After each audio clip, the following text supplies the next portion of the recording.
আজকে আমি দেখো এখানে মান কচু নিয়েছি। আর এই মান কচুটাকে আজকে আমি পুরো কাঁচাই বাটবো। এই কাঁচা মান কচু তোমরা খেয়েছো কিনা কেউ জানি না। আর এই কাঁচা মান কচুটাকে আমি কি করে বাটা করব তোমরা সেটাই প্রথম থেকে শেষ পর্যন্ত পুরো ভিডিওটাকে দেখতে থাকো। তার জন্য দেখো এখানে আমি মান কচু নিয়ে নিয়েছি। আর আমি তোমাদের আগেও বলে দিয়েছি, সবসময় বলি আমি আমার যেটুকুনি লাগবে আমি সেটুকু নিয়েছি। তোমাদের যার যেটুকু লাগবে তোমরা সেটুকু নিয়ে নেবে। আর এই মান কচুটাকে এবার আমি একটু এইভাবে ছাড়িয়ে নেবো। আর এই মান কচুটা একটু বেশি করেই ছাড়িয়ে ফেলে দিতে হয়। তার জন্য দেখো একটুখানি খোলাগুলোকে কিন্তু আমি বেশি করেই ছাড়িয়ে নিয়েছি। ছাড়িয়ে নেওয়া হয়ে গেছে। দেখো কতটা করে খোলা বাদ দিয়ে দিয়েছি আমি এখানে। মোটাটা দেখো এইভাবে করে খোলাগুলোকে বাদ দিয়ে দিতে হবে। বাদ দিয়ে এবার এইটাকে আমি দুভাগ করে নেব। দুভাগ না থেকে যদি মনে করো 4 ভাগ করো, 4 ভাগই করে নিই। 4 ভাগ করে নেব, তাহলে ভেতর থেকে ভালোভাবে খুব সুন্দরভাবে ভিজে যাবে।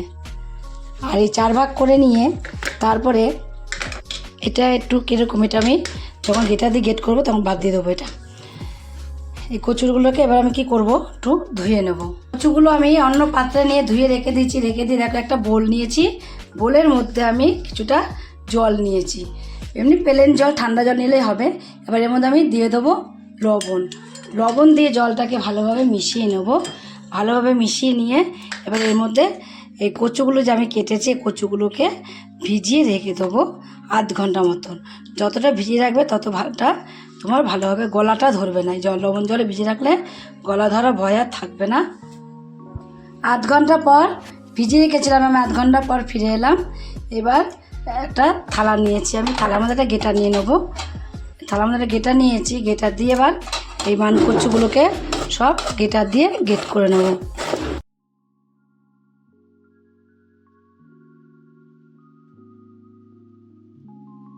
এই মান কচু অনেকে খেতে খুব ভয় পায়, প্রচুর এত ভয় পায়। আর আমি কাঁচা আজকে রান্না করব। তোমরা তো অনেকেই সিদ্ধ করে খায়, রান্না করেও খায়, মাছের ঝোলও খায়। এত ভালো লাগে মাছের ঝোলে খেতে, কি বলবো। যারা খাওনি তারা যে কাঁচা একবার খাও দেখবে কতটাই টেস্টিং লাগে। গেটা দিয়ে গেট করে নেওয়া হয়ে গেছে। পুরোটাকে গেট করে নিয়েছি। গেট করে নিয়ে এবার এটাকে আমি এক সাইডে রেখে দেবো। অল্প করার সাদা সর্ষে আর এখানে 3টে কাঁচা লঙ্কা নিয়েছি।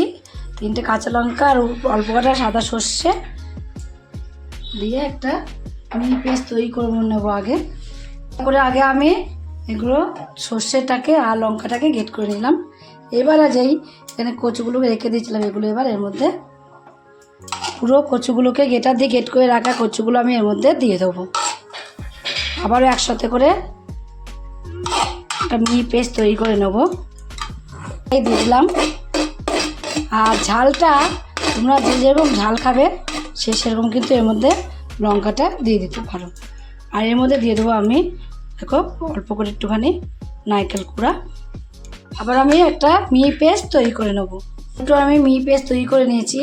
এবার এর মধ্যে দিয়ে দেবো অল্প করে একটু কাঁচা সর্ষের তেল, দেবো স্বাদ মতো লবণ, যেটুকু লবণ লাগবে ঠিক সেটুকু লবণ আমি এর মধ্যে আমি দিয়ে দেবো। দিয়ে আবার একটু পেস্ট করে নেব। সুন্দর একটা মিহি পেস্ট তৈরি করে নিয়েছি। এবার আমি এটার থেকে নামিয়ে নেব। এটা দিয়ে গেট করে নিয়েছিলাম বলে কিন্তু খুব সুন্দর পেস্টটা হয়েছে। দেখো কত সুন্দর লাগছে দেখতে। আর লবণটা আর সর্ষের তেলটা প্রথমে যদি তোমরা দিয়ে দাও তাহলে আবার একসঙ্গে হয়ে যাবে। আমার দিতে ভুলে গেছিলাম বলে আমি আবার পরে লবণটা সর্ষের তেলটা দিয়েছি। এই মান কচু আমার এই বাড়িতে শ্বশুরবাড়িতে খেতে জানতো না। আমি এসে আমার শ্বশুরবাড়িতে মান কচু, ওলের ডাঁটা সব কিছু এসব খাওয়া শিখেছি। ঘ্যাটকলের পাতা, ঘ্যাটকলের ডান্ডি সব। দেখো মিহি পেস্টটা কত সুন্দর হয়েছে। একবারে মনে হচ্ছে যে কাঁচা, মনে হচ্ছে পুরো সিদ্ধ করে নিয়েছি, এত ভালো লাগছে। এবার আমি এর উপর দিয়ে আবার একটু সর্ষের তেল দিয়ে দেবো। লঙ্কাটা তোমাদের আমি আগেই বলেছি যে যেরকম লঙ্কা খাবে সেরকম কিন্তু লঙ্কাটা দিয়ে নেবে।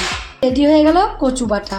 দেখো মান কচু বাটা যদি রেসিপিটা তোমাদের কাছে ভালো লাগে আর তোমরা যদি ফেসবুক থেকে দেখো ফেসবুকের পেজটি ফলো করে দেবে, যদি ইউটিউব থেকে দেখো ইউটিউবের চ্যানেলটি সাবস্ক্রাইব করে দেবে, পাশে থাকা বেল আইকন এটা প্রেস করতে ভুলবে না, তাহলে নতুন নতুন রেসিপিগুলো তোমাদের কাছে তাড়াতাড়ি পৌঁছে যাবে। আমার চ্যানেলের মতো বন্ধু হয়ে থাকো, সাবস্ক্রাইব করো নি প্লিজ সাবস্ক্রাইবটা করে দেবে, সবার আগে তোমাদের কাছে নোটিফিকেশন ঢুকে যাবে। ছোট্ট করে লাইক করো, কমেন্ট করো, অনেক অনেক শেয়ার করো। নমস্কার বন্ধুরা, দেখা হবে আবার পরের রেসিপিতে।